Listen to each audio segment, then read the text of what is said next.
ಹೀಗೆ ಯಾವ ಕಡೆ ನೋಡಿದ್ರು, ಎಲ್ಲಿ ನೋಡಿದ್ರು, ಹಿಂದೆ ಮುಂದೆ ತಿರುಗಿದ್ರು ನಾಯಿಗಳು ಬೌಬೌ ಎನ್ನುತ್ತಿರುವುದು ಚಿಕ್ಕಬಳ್ಳಾಪುರ ಜಿಲ್ಲಾಡಳಿತ ಭವನದಲ್ಲಿ.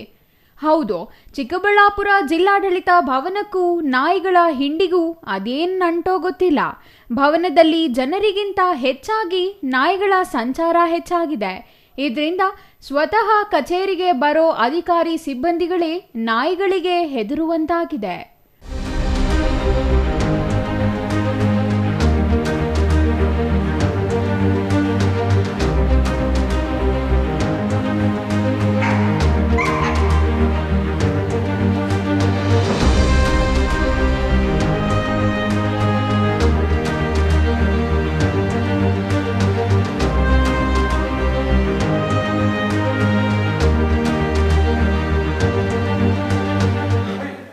ಅದು ಚಿಕ್ಕಬಳ್ಳಾಪುರ ಜಿಲ್ಲಾಡಳಿತ ಭವನದಲ್ಲಿ ಒಂದಲ್ಲ ಎರಡಲ್ಲ 18ಕ್ಕೂ ಹೆಚ್ಚು ನಾಯಿಗಳು ಇದ್ದು, ಒಂದೊಂದು ನಾಯಿಗಳು ಒಂದೊಂದು ಕಚೇರಿಯನ್ನು ಹಂಚಿಕೊಂಡಂತೆ ಕಂಡುಬಂದಿದೆ.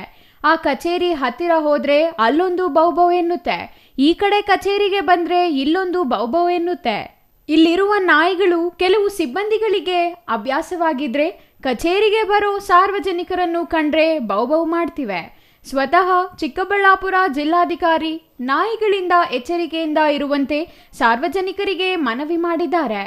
ಕಚೇರಿಗೆ ಯಾರಾದರೂ ಬಂದ್ರೆ ಗೊತ್ತಾಗ್ಲಿ ಅಂತಾನೋ ಏನೋ ಕೆಲವು ಸಿಬ್ಬಂದಿಗಳು ನಾಯಿಗಳಿಗೆ ತಿಂಡಿ ತಿನಿಸು ಕೊಟ್ಟು ಅವುಗಳ ಜೊತೆ ಸ್ನೇಹ ಇಟ್ಟುಕೊಂಡಿದ್ದಾರೆ. ಇದರಿಂದ ದಿನದಿಂದ ದಿನಕ್ಕೆ ಚಿಕ್ಕಬಳ್ಳಾಪುರ ಜಿಲ್ಲಾಡಳಿತ ಭವನದಲ್ಲಿ ನಾಯಿಗಳ ಸಂತತಿ ಹೆಚ್ಚಾಗುತ್ತಿದ್ದು, ನಾಯಿಗಳು ಸಾರ್ವಜನಿಕರನ್ನು ಕಚ್ಚಿ ಗಾಯಗೊಳಿಸುವುದಕ್ಕೂ ಮುನ್ನ ಜಿಲ್ಲಾಡಳಿತ ಎಚ್ಚೆತ್ತುಕೊಳ್ಳಬೇಕಿದೆ. ಒಳ್ಳೆ ಸಮಸ್ಯೆ ಇರ್ತಕ್ಕಂಥದ್ದನ್ನು ಬೆಳಕಿಗೆ ತಂದಿದ್ದೀರಾ. ಜಿಲ್ಲಾಡಳಿತ ಭವನದಲ್ಲಿ ಸುಮಾರು 30ಕ್ಕೂ ಹೆಚ್ಚು ಇಲಾಖೆಗಳು ಇಲ್ಲಿ ಕೆಲಸವನ್ನು ನಿರ್ವಹಣೆ ಮಾಡ್ತಾ ಇದ್ದಾವೆ. ಜೊತೆಗೆ ಸಾರ್ವಜನಿಕರ ಒಂದು ಇಲ್ಲಿ ಬರ್ತಕ್ಕಂಥದ್ದು ಹೋಗ್ತಕ್ಕಂಥದ್ದು ಇದೆ. ಇದರ ಜೊತೆಗೆ ಇವತ್ತು ಇಲ್ಲಿ ಸುಮಾರು 15ಕ್ಕೂ ಹೆಚ್ಚು ನಾಯಿಗಳು ಜಿಲ್ಲಾಡಳಿತ ಭವನದ ಒಳಗಡೆ ಓಡಾಡ್ತಾ ಇರ್ತಕ್ಕಂಥದ್ದನ್ನು ಗಮನಕ್ಕೆ ತಂದಿದ್ದೀರಾ. ಈಗ ಜಿಲ್ಲೆಯಲ್ಲಿ ತಮಗೆ ಗೊತ್ತಿರೋ ಹಾಗೆ ನಾನು ಈ ನಾಯಿ ಕಡಿತ ಮತ್ತು ಹಾವುಗಳ ಕಡಿತಕ್ಕೆ ಸಂಬಂಧಪಟ್ಟಂತೆ ನಿನ್ನೆ ತಾನೇ ಒಂದು ಪ್ರಗತಿ ಪರಿಶೀಲನಾ ಸಭೆಯನ್ನು ಮಾಡಿದೆ. ನಮ್ಮ ಜಿಲ್ಲೆಯಲ್ಲಿ ಪ್ರತಿ ವರ್ಷವೂ 10,000 ನಾಯಿಗಳು ವ್ಯಕ್ತಿಗಳಿಗೆ ಕಚ್ಚುತ್ತಾ ಇದ್ದಾವೆ. ಹಾಗಾಗಿ ನಾಯಿಗಳು ಕಚ್ಚುತ್ತಾ ಇದ್ದಾವೆ ಮತ್ತು ಹಾವು ಕಡಿತನೂ ಸಹ ಇದೆ. ಬಟ್ ಮರಣ ಹೊಂದಿರೋರ ಸಂಖ್ಯೆ ತುಂಬ ಕಡಿಮೆ ಇದೆ. ಅಂದರೆ ದಿಸ್ ಇಯರು ಒಟ್ಟು ಹಾವು ಕಡಿತದಿಂದ 5 ಜನ ಮರಣ ಅಪ್ಪಿರೋದು ವರದಿಯಾಗಿದೆ ಇದುವರೆಗೆ.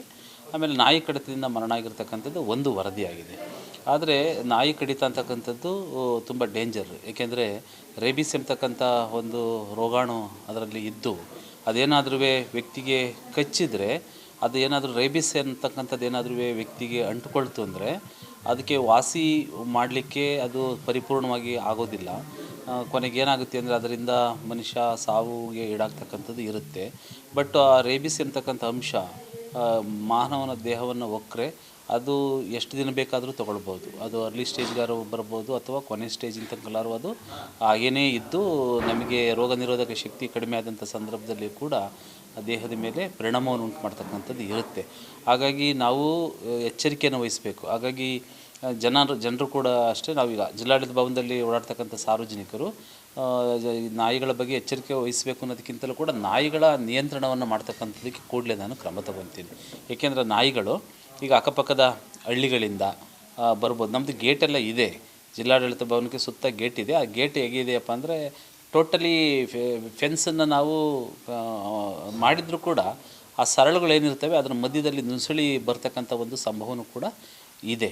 ಆಮೇಲೆ ಇಲ್ಲಿ ನಾಯಿಗೆ ಏನಾದರೂ ಫೀಡ್ ಮಾಡೋಂಥವ್ರು ಏನಾದರೂ ಇದರ ಇಲ್ವೋ ಅದನ್ನು ಕೂಡ ನೋಡಬೇಕಾಗತ್ತೆ. ಏಕೆಂದರೆ ಪ್ರಾಕ್ಟೀಸ್ ಆಗಿ ಯಾವ ಥರ ಆಗುತ್ತೆ ಅಂದರೆ ನಾವು ನಾಯಿಗೆ ಏನಾದರೂ ಯಾರಾದರೂ ಇಲ್ಲಿ ಊಟ ಗೀಟ ಕೊಡೋದನ್ನ ಏನಾದರೂ ಪ್ರಾಕ್ಟೀಸ್ ಮಾಡಿದರೂ ಕೂಡ ಅವು ಇಲ್ಲಿಗೆ ಬರ್ತಕ್ಕಂಥ ಚಾನ್ಸಸ್ ಇರುತ್ತೆ.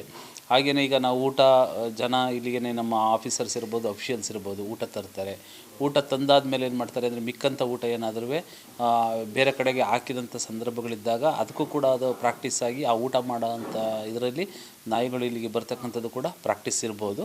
ಹಾಗಾಗಿ ಏನು ನಮ್ಮದು ಜಿಲ್ಲಾಡಳಿತ ಭವನ 2 ಫ್ಲೋರ್ನಲ್ಲಿದೆ. 2 ಫ್ಲೋರ್ನಲ್ಲಿಯೂ ಕೂಡ ಓಡಾಡ್ತಕ್ಕಂಥ ನಾಯಿಗಳೇನಾದ್ರು ಓಡಾಡ್ತಾ ಇದ್ದರೆ ಅಂಥ ನಾಯಿಗಳನ್ನು ಗುರುತಿಸ್ತೀವಿ. ಮತ್ತು ಆ ನಾಯಿಗಳ ಒಂದು ವಾಚ್ ಆ್ಯಂಡ್ ವಾರ್ಡ್ ಮಾಡಿಸ್ತೀನಿ. ವೆಟರ್ನರಿ ಡಿಪಾರ್ಟ್ಮೆಂಟಿಗೆ ಹೇಳ್ಬಿಟ್ಟು ಇಲ್ಲಿ ನಾಯಿಗಳು ಸರ್ವೆ ಮಾಡಿಸ್ತೀನಿ. ನಾನು ಸರ್ವೆ ಮಾಡಿಸ್ಬಿಟ್ಟು ಆ ನಾಯಿಗಳನ್ನು ಗುರುತಿಸಿ ಆ ನಾಯಿಗಳನ್ನು ಸ್ಥಳೀಯ ಸಂಸ್ಥೆಗಳ ಒಂದು ಸಹಕಾರವನ್ನು ಪಡ್ಕೊಂಡು ಅವೆಲ್ಲ ನಾಯಿಗಳಿಗೆ ಮೊದಲನೇದಾಗಿ ರೇಬಿಸ್ ಲಸಿಕೆಯನ್ನು ಹಾಕಿಸ್ತಕ್ಕಂಥ ಒಂದು ಕೆಲಸವನ್ನು ಮಾಡೋಣ ಆ ನಾಯಿಗಳಿಗೆ. Thoudanahalli Ramesh, CTV news, Chikkaballapur.